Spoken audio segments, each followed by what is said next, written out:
Good morning students, how are you. पढ़ाई शुरू कर दी अब सबने और स्टिल फ्लाइंग काइट्स। अब तो आ गए पढ़ाई पर वापस। हाँ, एंजॉय भी करना है और पढ़ाई भी करनी है। In our last class we have started the chapter agriculture, geography part में। और हमने पढ़ा था what is the meaning of agriculture, then what are the factors that influence agriculture. उसमें सॉइल थी, रिलीफ था, है ना, क्लाइमेट, ये सब हमने लास्ट चैप्टर में समझा था। And today we will begin with the types of agriculture. अलग अलग तरीके हम यहाँ पढ़ेंगे कैसे एग्रीकल्चर किया जाता है। Different kinds of farming are practised in varying environmental condition. Climate पढ़ा था ना कल हमने। अलग अलग क्लाइमेटिक कंडीशंस, अलग अलग एनवायरमेंट टाइप्स में डिफरेंट टाइप से एग्रीकल्चर किया जाता है। एग्रीकल्चरल एक्टिविटीज में be divided into two broad categories. दो तरह से, subsistence farming and commercial farming. Subsistence farming का मतलब होता है बच्चों खुद के यूज के लिए, ग्रोइंग ऑफ ग्रेन्स ताकि हम खा सके। और कमर्शियल फार्मिंग का मतलब पूरा क्रॉप बेचने के लिए, हाँ, फॉर सेलिंग मार्केट में। और सबसिस्टेंस लिविंग। तो ये दो तरह के एग्रीकल्चर होते हैं। First we will read about subsistence agriculture. It's a form of primitive agriculture. सबसे पहले यही स्टार्ट हुआ था। Human being started growing grains for their own survival. खुद के खाने के लिए उन्होंने स्टार्ट किया। तो this is the oldest form of agriculture. It represents the first human attempt to grow food for their subsistence. खुद की लिविंग के लिए फूड ग्रो करना स्टार्ट किया ह्यूमन बीइंग्स ने। It is found in some parts of the equatorial and tropical forest where people use simple tools or implements and produce food for their own immediate needs. Simple tools, simple हल बैल जो भी होते हैं, हाँ, digging stick होती है, बहुत सिंपल इंस्ट्रूमेंट से ये फार्मिंग की जाती है। The specialization of crops is not possible in this system. कोई पर्टिकुलर क्रॉप नहीं उगाया जाता कि भाई यही ग्रो होगा। जो उन्हें चाहिए दे ग्रो दोज क्रॉप्स जो उन्हें खाना होता है। This system includes 3 types of agricultural practices.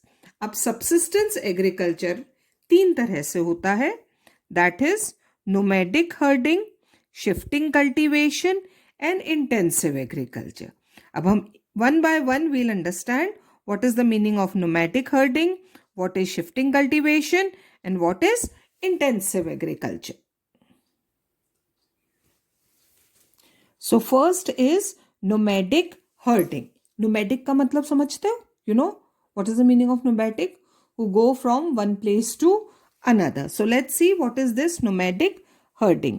Nomadic herding is practiced by people who rear cattle, sheep, goat, camels and yak. जो इन एनिमल्स को रेयर करते हैं, पालते हैं, वो ये टाइप ऑफ एग्रीकल्चर करते हैं। The existence of these animals depends on the natural vegetation of the area they are found in, है ना। ये जो एनिमल्स हैं, हाँ, कैटल है, शीप है, गोट, कैमल, याक, ये जिन एरियाज में रहते हैं वहाँ की नेचुरल वेजिटेशन, है ना, उसके हिसाब से पाए जाते हैं, है ना। वेजिटेशन और एनिमल्स दोनों को एग्जिस्ट करते हैं। Type of vegetation, type of animals, हाँ, एक दूसरे को कॉम्प्लीमेंट करते हैं। Herders move from one place to another. अब जो इनको पालते हैं, ये तो है कैटल सारे, ये तो वो एनिमल्स, और इनको लुक आफ्टर, इनको रेयर करने वाले the herders, they move from one place to another in search of fodder. अब ये एनिमल्स जो खाते हैं उनकी सर्च में, है ना, कहाँ मिलेगा वो चारा। ये हर्डर्स जो होते हैं, जो इनके मालिक होते हैं, they go from one place to another.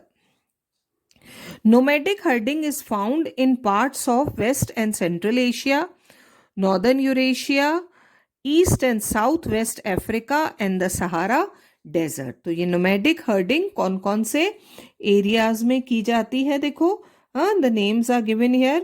Waste and central Asia. See you can see in the map also. ये जो फर्स्ट वाला कलर है, ये जहां जहां आ रहा है, those are the places where nomadic herding is done. Second type of agriculture or subsistence agriculture is shifting cultivation. The shifting cultivator clears a patch of ground by felling trees and cutting the bushes and grasses. These are then burnt, and hence it is also known as, what is the another name of shifting cultivation? Slash and burn agriculture. इस नाम से भी जाना जाता है. Sometimes the vegetation is burned without felling it. अच्छा, अब देखो क्या होती है शिफ्टिंग कल्टीवेशन.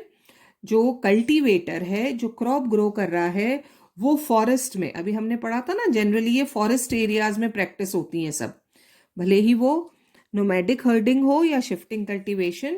तो जो फार्मर है who is growing crop, cultivator, वो एक पैच ऑफ लैंड क्लियर करता है, एक छोटा सा हिस्सा फॉरेस्ट का, उसके पेड़ काटे जाते हैं. सब पेड़ काट दिए और उसके बाद जो रह जाते हैं नीचे के लकड़ी, उसको जलाया जाता है. वो लकड़ी बर्न होकर क्या हो जाती है, एशेस बन जाती है. लकड़ी जलेगी तो वो सारा लैंड और उस पर एशेस, उन एशेस में सीड्स डाल दिए जाते हैं. फिर जब रेन्स आती हैं तो वो क्रॉप ग्रो हो जाता है. दिस इज शिफ्टिंग कल्टीवेशन और स्लैश एंड बर्न. इस तरह का फार्म क्या होता है बच्चों, थोड़े टाइम बाद, क्योंकि इसमें मैन्योर फर्टिलाइजर नहीं डाला जा रहा है, हाँ नेचुरल है, बस वो खाद जो जला हुआ है लकड़ी का, that only works as a manure. तो कुछ सालों बाद वो लैंड इनफर्टाइल हो जाता है, you can not grow crop. फिर कल्टीवेटर क्या करता है, he cuts another piece of land. वहां के पेड़ों को काटा जाता है, हाँ, जो नीचे के पेड़ बच जाते हैं उन्हें बर्न कर दिया जाता है, and again seeds are sown. क्योंकि the cultivator keeps on shifting from one land to another, that is why it is known as shifting cultivation. Sometimes the vegetation is burnt without felling it. Cultivation is done with very primitive tools. यहाँ भी कोई modern tools use नहीं हो रहे, पुराने tools such as sticks and hoes. बस हल बैल इससे होता है ज़्यादातर. Without the aid of machines or drought animals, the cultivators keep on shifting from one part of another when they clear new patches of ground. है ना, ऐसे करते हैं वो. जब थोड़े टाइम बाद क्रॉप ग्रो होना बंद हो जाता है, they cut another piece of land. Land नहीं काट रहे हैं, लेकिन वहां के ट्रीज कट करके वहां पर क्रॉप उगा रहे हैं. So this is shifting cultivation. They clear new patches of ground. Shifting cultivators have different names in different places.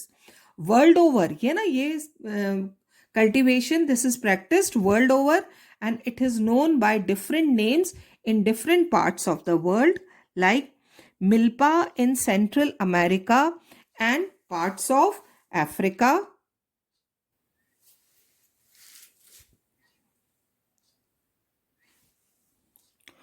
Conquio in Venezuela, Porca in Brazil, Masaile in Zaire, Ladang in Malaysia, Kengin in Philippines, and Beaver or Jumas और पोडो in India. India में भी अलग अलग नाम है, देखो पोडा, okay, हाँ, jhuming agriculture, it is also known as jhuming agriculture. ये much manual labour is leaded.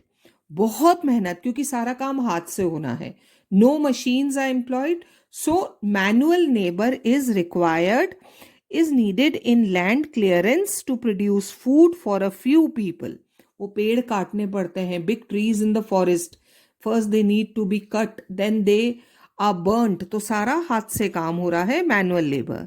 The main crops grown are starchy foods, that is tobacco, cassava, yams, maize or corn millet, beans and bananas. These are the various crops that are grown here. Shifting cultivation has been criticized on 2 counts. इसको criticise भी किया गया है, गलत भी बताया जा रहा है, that it is not good to practice shifting agriculture because first it has led to deforestation.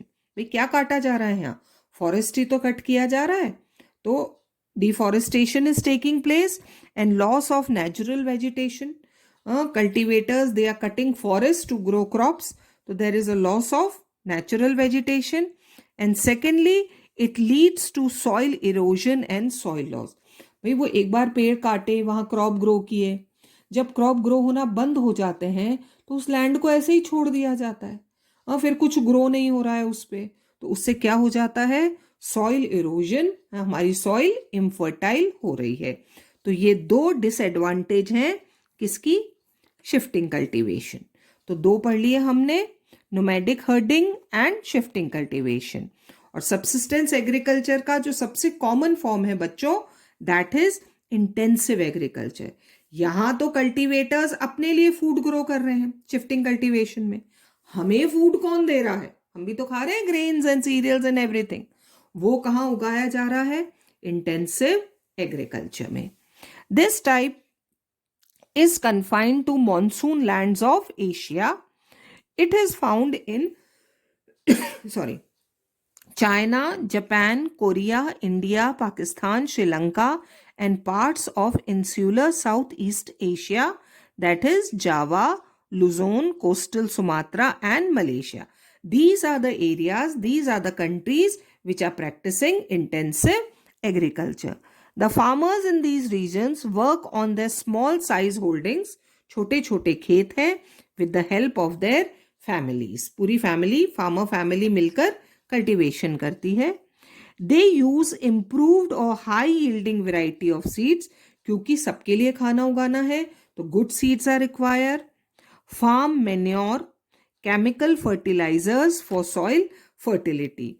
Even they put fertilizers to their crops to increase production and to improve soil fertility. They use insecticides and pesticides, and there are arrangements for irrigation water. इन सब की help से pesticides, insecticides, fertilisers, machines, इन सब की help से crop grow किया जा रहा है। All these factors increase the per hectare productivity, और ये सब मिलकर उसके बाद बहुत ज़्यादा प्रोडक्शन किया जा रहा है। और यही ग्रेन्स जो ये फार्मर्स उगा रहे हैं इन इंटेंसिव एग्रीकल्चर, वो हमारे घर तक आ रहे हैं, दैट वी आर ईटिंग। और जनरली हम कंट्रीज, हमारे नेबरिंग कंट्रीज के ही नाम पढ़े थे बच्चों, जहाँ पर ये एग्रीकल्चर प्रैक्टिस किया जा रहा है। तो this was subsistence agriculture, and in our next class we will start with commercial agriculture. Till then, keep reading.